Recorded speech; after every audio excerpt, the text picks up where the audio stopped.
سپہ سالار کا دبنگ اعلان، ملک دشمنوں کی نیندیں حرام۔ Army chief general Asim Munir نے رحیم یار خان کے قریب فیلڈ ایکسرسائز کا دورہ کیا۔ اس موقع پر آرمی چیف کو شمشیر صحرا مشق کے بارے میں بریف کیا گیا۔ آرمی چیف نے مشق کے علاقے میں فوجیوں کے ساتھ دن گزارا۔ ISPR کے مطابق سربراہ پاک فوج کا کہنا تھا کہ مسلح افواج کو دشمن کی کسی بھی مہم جوئی کے لیے ہر وقت تیار رہنا چاہیے۔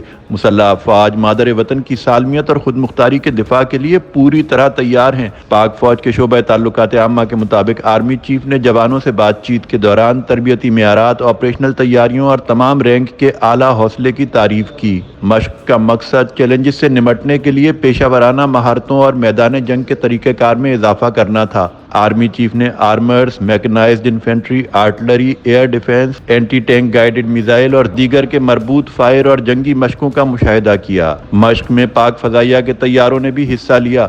ISPR کے مطابق شمشیر صحرا مشق میں الیکٹرانک وارفیئر کی صلاحیتوں اور وارفیئر آپریشنز کو بھی شامل کیا گیا۔ وارفیئر جنگ کے دوران دشمن کی مواصلاتی صلاحیتوں اور ڈس انفارمیشن مہم دبانے کے کام آتی ہیں۔